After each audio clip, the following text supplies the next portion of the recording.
Welcome to Live Interactive English, everyone. Hello, I'm Mike. Hello, I'm Winnie, and today we are continuing day 2 of King Solomon's Judgment. Dun, dun, dun. You guys should help me put a little piano there. Dun, dun, dun. Dun, dun, because dun. Yes. we're doing some dramatic stuff today. We're talking about something that was a really tough choice that someone had to make. And in this case, it was King Solomon, who was a very fair king. Everyone loved him. He always held a court for people to say, you know what, you got a problem, line up, take a number, I'm gonna help solve it. And of course, you know who took him up on that offer. Yes. Now, normally the kind of judgment he might make was, this farmer says that the other one moved the fence to take a bit more of the land, and he'd have to figure out, did that happen, and who should be punished for that, and what the penalty should be, you know, the kind of things that judges do or government leaders have to do to keep everything peaceful and happy in the country. But not too dramatic. Not too dramatic and not so emotional too, because this situation though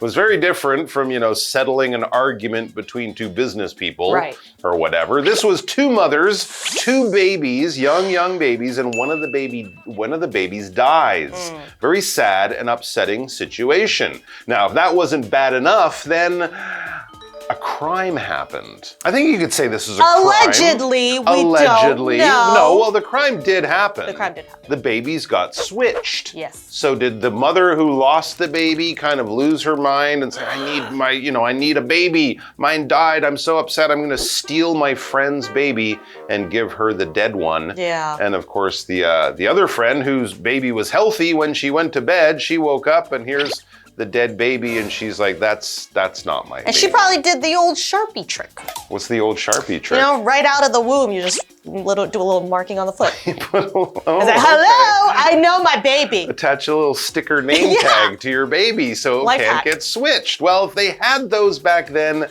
they would have, but of course this story is from the Old Testament of the Bible. No Sharpies. So it's thousands of years old. But we're talking about King Solomon because he is, because of stories like this and others, famous for his judgment. Yeah. There's actually a fancy adjective we have in English, Solomonic wisdom. If you know someone who's got great judgment, like your grandfather, if you got a problem, come to him. He'll always give you the best answer. You can say, my grandfather has Solomonic wisdom. Well, that makes sense because like we said in the last episode, my grandfather was named Solomon and he was always a great judge. Amazing. Very appropriately named. He was a Solomonic Solomon. That he was your grandfather. All right, so let's get to Solomonic's wisdom with King Solomon's judgment, which we are about to hear in day 2 of our article.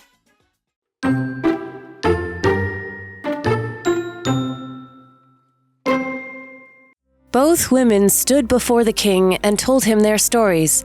One woman explained everything in detail and begged Solomon to help her. The other woman simply said the living baby was hers. The king listened quietly to both of them, but there were no witnesses and no proof on either side. To solve the issue, Solomon came up with a surprising plan. He called for a sword and said that the living baby would be cut in 2, so each woman could have half. Everyone in the court was shocked. They waited to see what would happen next.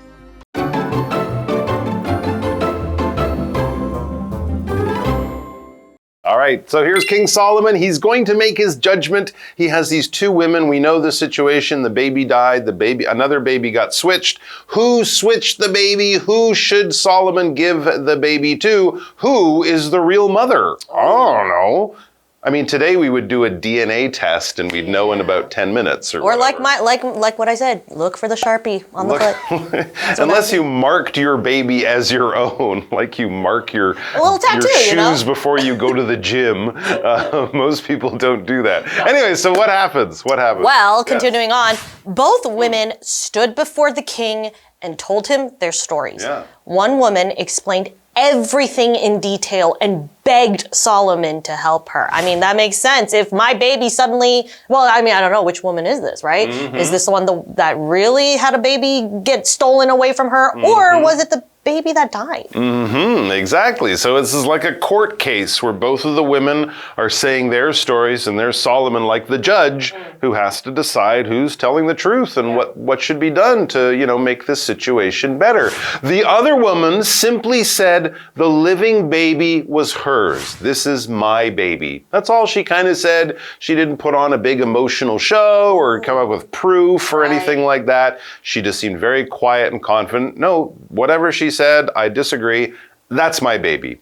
That's all she kind of said. There you go. So the king listened quietly to both of them, but there were no witnesses and no proof on either side. So there were no cameras, there were no pictures, there was no servant who's like, I saw the lady get out of bed and switch the babies. It was her. There was no witness who witnessed this. So Solomon is basically left with hearing the stories and deciding in the best way possible. Exactly. And like Mike said, there was no witness, okay? To witness something, that is your verb. But in this case, we have witness, the noun. That is a person who saw something happen.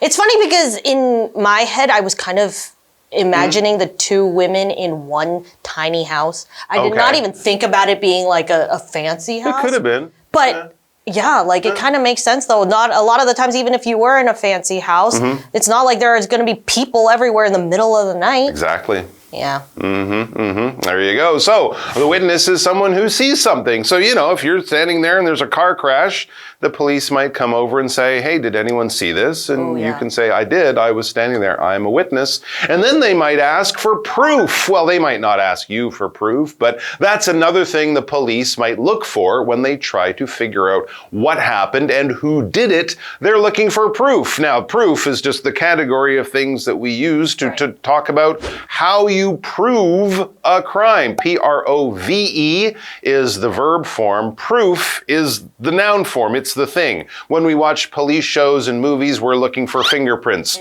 We're looking for blood. We found the gun in his house. That is proof that he did it because we know this gun shot the bullets because of science and CSI and all that kind of stuff. So when the police are looking for DNA or fingerprints or a hair or anything like that that can connect a person to a crime, not just like, I think it was him, but something you can actually point to and say, look, this has his fingerprint on it. This is the thing that he used to make the crime.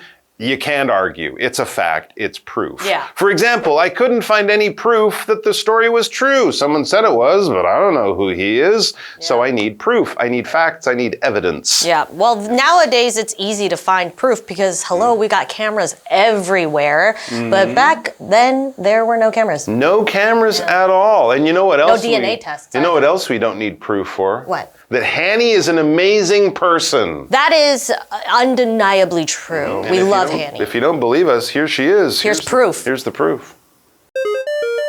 Hello， 大家好，我是 Hanny， 今天要继续来读所罗门王的判决。现在2名妇女站在国王面前，其中一个人详细说明整件事的经过，求国王帮他；另一名妇女只说了那个活着的婴儿是他的孩子。那国王就静静听完双方的说辞，不过并没有目击证人，双方也都没有任何证据。好 ，witness 这个名词呢，它表示目击者、证人，它也可以当动词来表达见证。那么 proof 这个名词表示证据、证明，注意它是不可数名词。那我们接回到课文中。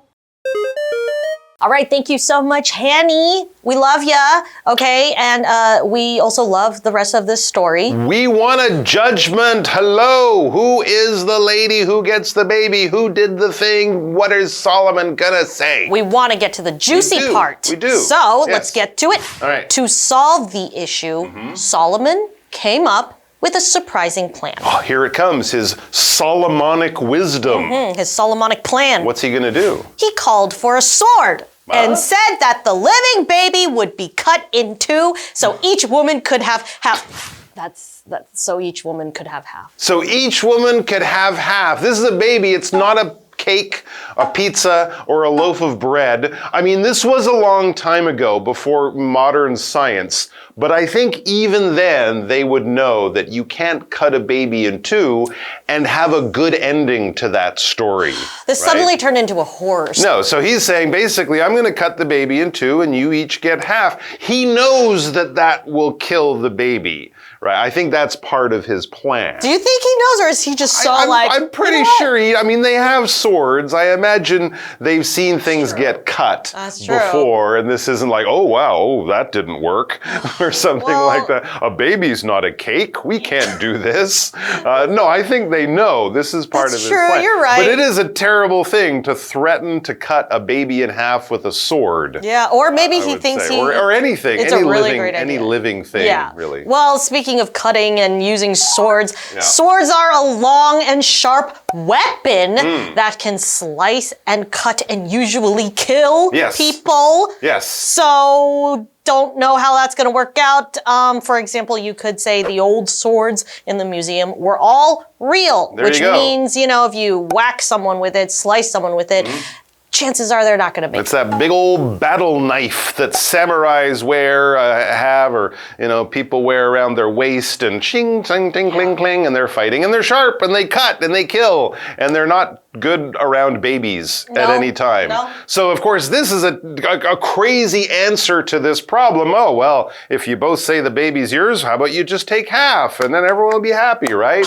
So this is a pretty crazy answer to this problem. And as you would expect, everyone in the court was shocked. So not just the mothers, but all the other people in line waiting to have their problem solved. King Solomon's friends and advisors and, you know, children who are like, what? No one advised him on that. Cut the baby in half? They're shocked. They're very, very surprised by this idea. They waited to see what would happen next. Is he really going to cut the baby in half? Does he have a plan here? He is known for being fair. Yes, that is very fair. This is a little too literally. It's a little too fair. Yeah. You're right, absolutely. And so, of course, yes, all the people there who heard the idea were shocked. When you're shocked, you're surprised. Not usually in a good way, you know, maybe more in a bad way, or, oh, I didn't expect this, or, oh, that's not good. I mean, you could be shocked by your friends having a surprise birthday party for you, but we might use the word surprise there, because that's kind of nicer. When you're shocked, it's like, oh, this is unexpected news and probably not happy news. Yeah. For example, we were shocked by the sudden news. Like you find out that your young friend who's only in their 20s had a heart attack and they're in the hospital. Like, oh my gosh, well, that's a terrible thing that's happened. Like going over to Hanny. It's time to go to Hanny. Oh no, what are we going to do? But Mike, we're not shocked by that. We're not shocked. We're surprised. We're surprised. Yay, it's time to go to Hanny. 为了解决这个难题，所罗门想出一个计谋，他叫人拿一把剑来说要把活着的婴儿劈成两半，这样两名妇女就可以各得一半。那宫廷里面每个人都吓呆了。好 ，sword 就是剑或是刀。那么 shocked 它是形容震惊的、受惊吓的。这边一个重点是 come up with， 它是表达想出、提出，像想出某个点子、计划、解决方案等等。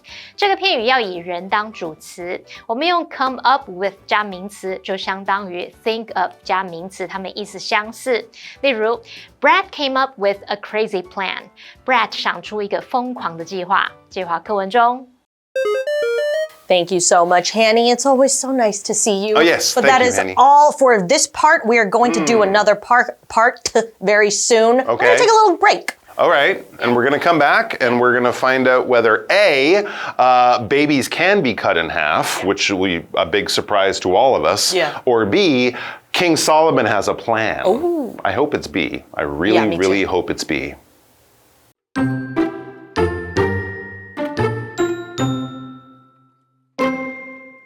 One of the women immediately cried out, "Please don't kill him. Give the baby to her." The other woman stayed calm and said the king's plan was fair. Solomon stopped his servants at once. He pointed to the woman who begged for the child's life and said, "She is the true mother." He knew that a real mother would rather give up her child than let him die. From that day on, everyone knew Solomon truly was a wise and just king.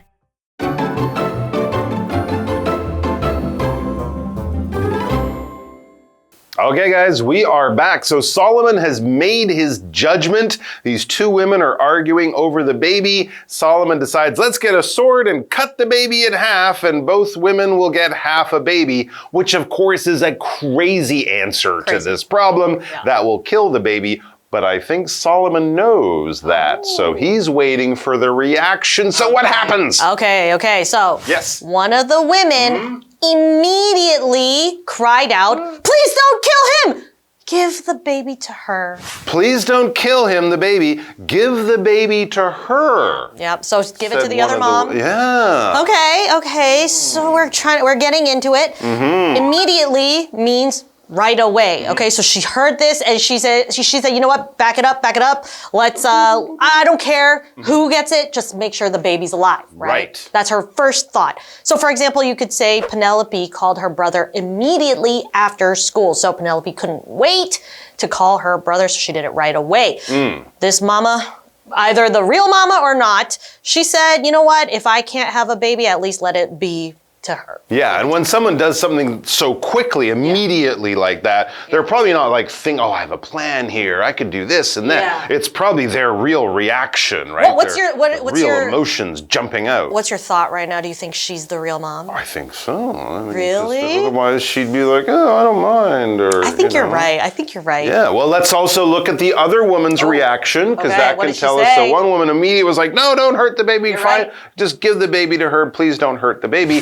The other woman stayed calm and said, the king's plan was fair. So she stayed calm when he said, I'm going to cut the baby in half. And she said, yeah, cutting the baby in half, that seems fair. That seems even. That seems like we'll both win in this situation. No. If she were the real mom, yes, then I gotta say she has a lot of faith in King Solomon's hey, just kidding, or just doesn't understand how babies work. Yeah. You know, that she's like, yeah, you can cut it in half. That should be fine. I'll just get shorter pants or something. So Solomon stopped his servants at once. So the other woman's like, yeah, please cut the baby in half. And then they're about to. And Solomon said to the guy with the knife, don't cut the baby. Stop what you're doing. Stop at once. Do not hurt that baby. Good. Finally, something that makes sense to me. Yeah. Okay. Well, you know who else makes sense to me? Who's that? Someone I never want to chop in half. No, really? Hanny. Oh, no. Yeah. Well, no, I mean, like get a magic trick. It'd be kind of cool. No, now we're talking. All right, get the. Let's get that going. Okay, we'll do that. Yeah. 这时候啊，其中一名妇女就立刻大喊：“请不要杀他，把孩子给他吧！”那另外一名妇女就面不改色，说国王的计划十分公平。这时候所罗门王马上阻止了侍从。好，来看单字 immediately 这个副词就表示立刻、马上。接话课文中。All right, we are back. Okay, well, continuing on. Yes, back to the story. He pointed to the woman who begged for the child's life and said, the first woman. Yes. She is the true mother. Bam. Case closed. Told ya. See? Duh. Solomon with your wisdom. You're so Solomonic in your wisdom. He knew that a real mother would rather give up her child than let him die. Wow. That is sage advice. That is very, I get his logic. I see the point. Absolutely, yeah. So there you go. The real mother would rather give up her child than let him die. That mother will do anything to protect the child. Even, I will never see my child ever again, but as long as I know he's safe alive, and okay, I will live with that. So from that day on, I guess we gave the baby to the first lady, the real mother. But anyways, from that day on, everyone knew Solomon truly was a wise and just king. Yeah, it kind of said that he was, but this story made him so famous and everyone was posting about it on Instagram and writing about it on their blogs. No, this is thousands of years ago. But still, news did get around. Then the people said, if you got a really tough problem, you go to that King Solomon guy. He will give you a good hearing and a good decision. Sometimes it just takes a king named Solomon to almost cut your baby in half to realize that you really are the mother. Yeah, well, they do things differently today in court. Yeah, I don't think they have any swords. No one gets threatened with being cut in half. Maybe like a symbolic cut in half. Right, yeah, that's 3,000 years of human culture. Yeah, exactly. Look how much better we are these days. Yeah, exactly. And we are so much better these days because we have someone in our life that we really love. Who is that? That is Hanny. Oh, she's the best. Are we going to get to see her again? We are going to get to see her. Oh, happy day. Queen Hanny. 接着，所罗门指向那一名哀求饶了孩子性命的妇女，说她才是真正的母亲，因为他知道啊，亲生母亲宁可放弃孩子，也不愿让他丧命。那从那天起，天下人都知道所罗门王是一个睿智而公正的君王。Winnie 老师这时候用到 sage 这个字来当形容词，形容明智的、睿智的。那这边有2个重点，第一个是关系代名词 who 用来引导形容词子句，可以修饰或补充说明指称人的先行词。以下介绍2种用法。首先，限定用法，它的先行词通常是不明确或泛指的人，需要透过形容词子句去加以限定，缩小它指涉的范围。这时候 who 的前面不加逗号。那这个用法中，如果省略了子句，句意会不完整，或者是产生歧义。例如 The guy who is sitting next to Ken is an actor. 坐在 Ken 旁边那名男生呢，是一个演员。再看到非限定用法，它的先行词多半是专有名词或者是已经明确指称的人，形容词子句只是要做补充说明，提供额外资讯。这时候 who 的前面要加逗号。那这个用法当中，就算你省略了子句，语义还是会完整。例如 Dana's brother, who is sitting next to Ken, is an actor. Dana 的哥哥坐在 Ken 旁边，他是个演员。好，那第2个重点是 would rather A than B， 是指宁愿 A 也不要 B， 宁可 A 胜过 B。rather 在这边是当副词，表示宁可宁愿。那这个句型表示在2个人或事物当中，宁可 A 而不要 B， 宁愿 A 胜过 B。在比较2个动作时，则是要用原形。好，那注意 A、B 重复的部分，你也可以把它省略掉。例如 I would rather have water than have soda， 或者是 than soda， 我宁愿喝水也不想喝汽水。好，接着回到课文中。All right, guys, we are back with our What Do You Think question, something to talk about after we've read this interesting story and, get the old mind whirling around. Yep. Get your opinion on this question. I'm sure a lot of people have a lot of thoughts and opinions, but today the question is, do you think there is a lesson we can learn from the story? Is there a lesson we can learn from this story? That is a good question. Well, I mean, can we bring Solomon back to life and have him fix all our problems today? I think that would be a good lesson. People use Google for that. Yeah, we probably couldn't do that. But, going to a wise person when you have a problem can often help, right? They can often see things or, find ways through the problem that can help you out and things that you might not know. What's another good lesson? Invest in baby hair dye. Invest in baby hair dye. Yeah, I think I might start this Why brand. is that? Because then right that? out of the womb, you just dye your baby's hair. I see. Okay. And then you're like, I know exactly whose baby that is. I see. That is my okay. baby with the orange hair. That is also something you could do. That's a great idea. And generally don't steal people's babies. Oh yeah, maybe put that above that. Yeah. We'll do hair tie 3. Then you don't need the hair dye. Yeah, don't steal babies, guys. Keep your own baby and let other people's be. There you go. What else can you learn from the story, and what else can you learn from the Solomonic wisdom of good old King Solomon in the Old Testament? Yeah. Check that out. Think about that. Chat about that if you can, and please do join us here very soon. Until then, all the best. Bye-bye. Take care.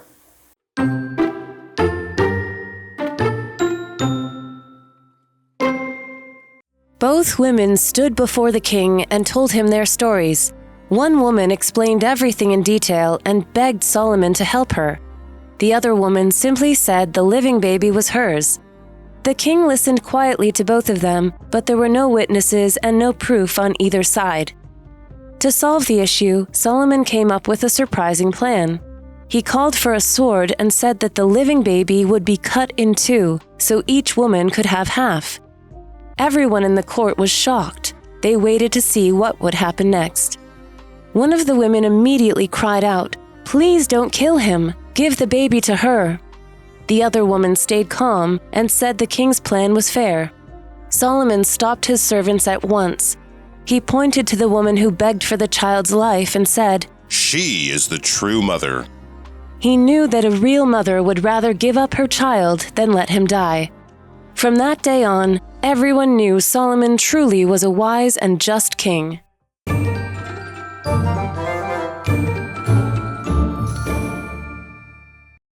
最后我们来复习今天课文里的单字文法。单字的部分有 proof 名词，表示证据证明； sword 名词，是指剑或刀； shocked 是形容震惊的、受惊吓的； immediately副词，表示立刻、马上。文法的部分，第一个学到 come up with， 它表示想出、提出，像提出点子、计划或解决方案等。第二个学到关系代名词 who， 用来引导形容词子句，它可以修饰或补充说明指称人的先行词。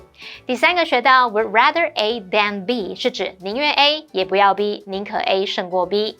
以上是今天的讲解，同学别走开，马上回来哦。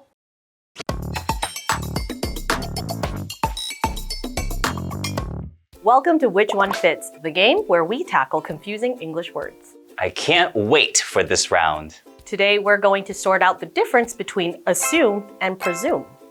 But before we dive in, let's go over how the game works. In Which One Fits, we'll read a sentence with a blank, and you have to choose between assume and presume. So join us and challenge your English intuition. All right, first up. I would blank, he's already left since his car is gone. Which one fits? I think that's presume. Correct. Presume is used when you make a reasonable guess based on evidence. Next one. I blank, you know how to operate the machine, so I didn't explain it. Which one fits? It is assumed. Yes, it is. Assume means you believe something is true without checking or proof. Nice. I'm glad I got them right. All right, time for a breakdown. First, assume is a verb meaning to accept something as true without question or proof. For example, I just assumed it would rain and canceled the picnic. It's more driven by intuition than evidence, so the level of certainty is relatively low. Now, presume is also a verb, but it means to draw a logical conclusion based on clues or evidence. For example, I presume she's busy since she hasn't picked up any of my calls. It's grounded in reasoning or available facts, so it comes across as more confident. A simple way to remember, assume means guessing freely, while presume means guessing with some logic. Exactly. It's clear once you understand the difference. And yes, you can use both in the same sentence. He presumes the guests aren't attending due to the lack of response, but still assumes there's a chance they simply forgot to reply. So when you assume something with a solid basis, you're essentially presuming it. Right. Now you'll never mix them up again. Until next time, keep exploring. Bye-bye. Bye-bye.